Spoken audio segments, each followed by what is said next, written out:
सबसे पहले तो दोस्तों आज जो आप लोगों ने एक फैसला लिया है, इम्पोर्टेंट फैसला लिया है।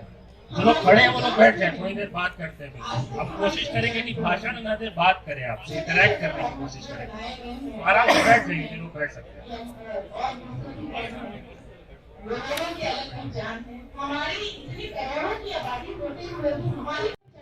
चलिए, सबसे पहले तो हम एक स्लोगन लगाएंगे, साथ में नारा लगाएंगे, उसके बाद आगे बातचीत करेंगे। भारत माता की जय! भारत माता की जय!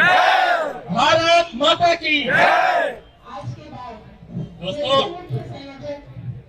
देखिए, कुछ बातों को समझने की जरूरत है। इंजीनियरिंग स्टूडेंट्स के साथ क्या हो रहा है ये मैं आपको बताऊं, ये बड़ा आयरॉनिकल होगा। ये तो आपको मुझे बताना चाहिए। तो मैं आके यहाँ खड़े होकर भाषण देने लग जाऊँ और बताने लग जाऊँ कि देश के इंजीनियरिंग के छात्रों के साथ आज क्या हो रहा है। ये तो मैं आपसे लर्न करने सीखने आया हूँ, समझने आया हूँ। लेकिन जो बात मैं आपसे कर सकता हूँ, थोड़ी अथॉरिटी के साथ कर सकता हूँ, वो ये है। और वो इसलिए इम्पोर्टेंट है क्योंकि बहुत सारे स्टूडेंट्स जो पढ़ लिख कर अपना भविष्य तलाशने की कोशिश कर रहे हैं, नौकरी के अवसर ढूंढ रहे हैं, बेहतर भविष्य चाहते हैं, अपने घर परिवार को एक अपवर्ड मोबिलिटी देना चाहते हैं किसी ढंग से, वो लोग कुछ बातें हैं जो नहीं समझते हैं। मैं बिल्कुल मतलब बिना होता है ना, विदाउट मिंसिंग वर्ड्स, मैं ये कहना चाहता हूँ कि एक बहुत बड़ा हमारा एक साथियों का, मित्रों का वर्ग है जो आज के समय में, आज के दौर में नहीं समझ रहा है। वो भूल क्या करता है, उसको ये लगता है कि ये IRMS का मसला आया है तो रेल मंत्रालय या रेलवे बोर्ड में कुछ दिक्कत है। SSC वाले जितने एस्पिरेंट्स होते हैं वो जब प्रोटेस्ट करते हैं, वो लोग जो मेरे साथ कनेक्टेड है लंबे समय से, उसमें बहुत बड़े सेक्शन को ये लगता है कि CGL में कुछ गड़बड़ी हो रही है, CHSL में कुछ हो गया, MTS में कुछ हो गया। उनको लगता है कि SSC का चेयरमैन गड़बड़ है, SSC गड़बड़ी कर रही है। उत्तर प्रदेश में वीडियो के एस्पिरेंट्स के साथ कुछ हो, UP SSC वालों के साथ कुछ हो, उनको लगता है कि UP SSC में कोई खामी है, गड़बड़ी है। बिहार में देखिए, आज अभी मैं यहाँ आ रहा था, रास्ते में पता चला कि 50 शिक्षक अभ्यर्थियों को कोतवाली थाने में डिटेन कर दिया गया, अरेस्ट कर दिया गया। वह लगातार पटना में प्रदर्शन चलते रहते हैं शिक्षक अभ्यर्थियों के।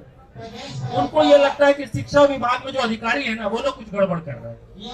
देखिए, बहुत जरूरी बात है समझना कि आपके साथ जो हो रहा है आज, मैं ये बात पिछले 2 साल से लगातार कह रहा हूँ, कई लोग समझ रहे हैं, कई लोग नहीं समझ रहे। जैसे जैसे समय बीत रहा है, ज्यादा से ज्यादा लोग समझते जा रहे हैं।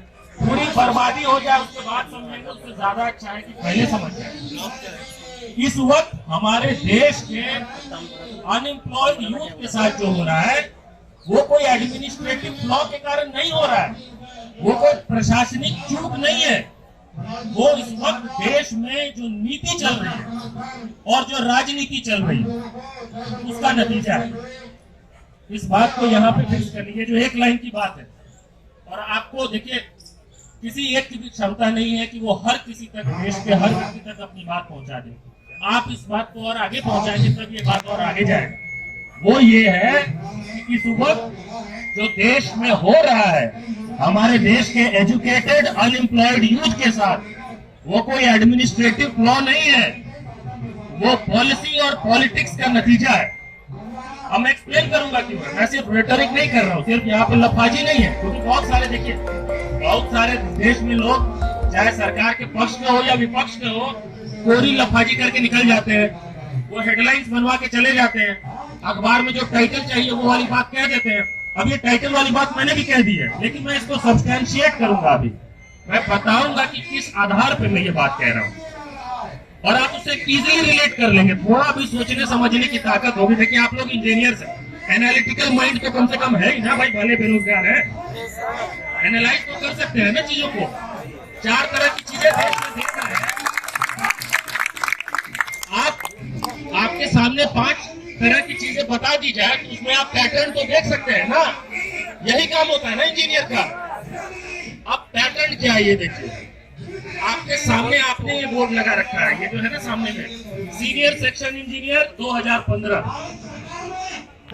मैं भी इंजीनियर रहा हूँ, सिर्फ बीटेक ग्रेजुएट नहीं हूँ, मैंने कॉर्पोरेट में जॉब किया है, ऑटोमोटिव सेक्टर में। मैं समझ रहा हूँ बात। I am a trained mechanical engineer, जिसने ऑटोमोटिव सेक्टर में लंबे समय काम किया और उसके बाद अब खुद को पूरी तरह से इस काम में झोंक दिया है। मुझे याद है मेरे समय में जो मैकेनिकल इंजीनियर्स जो होते थे, कम से कम हमारे बैच के और बाकी लोग, वो लोग बड़े निश्चिंत रहते थे कि एसएससी की ये जो है ना सीनियर सेक्शन इंजीनियर, इसकी तो बड़े पैमाने पर भर्ती आएगी। एक वो सेंस ऑफ कंफर्ट रहता था कि ये तो होगा, बाकी कुछ होना हो। खैर एक और बात समझिए आप, हमारे देश में इंजीनियर्स की सप्लाई जिस पैमाने पर है, हम डिमांड सप्लाई की बात करेंगे, सप्लाई जिस लेवल पे, जिसमें एआईसीटी का बड़ा योगदान है, जब से 1987 में फॉर्म हुआ। अब उसके क्वालिटी इश्यूज पे एक अलग डिबेट हो सकता है, कितने एम्प्लॉयबल है, कितने क्वालिटेटिव है, उस पर कर सकते हैं हम लोग, लेकिन in terms of share volume of supply हमारा देश दुनिया में सबसे ज्यादा इंजीनियर्स प्रोड्यूस करने वालों में है ना। आप समझिए ये जो देश की जो इकोनॉमी जो 90s के डिकेड में और उसके बाद के दशक में जो बढ़ी, जो प्राइवेट सेक्टर बूम हुआ, जो आईटी सेक्टर बूम हुआ, वो सारा किसने ड्राइव किया? इंजीनियर्स ने ड्राइव किया।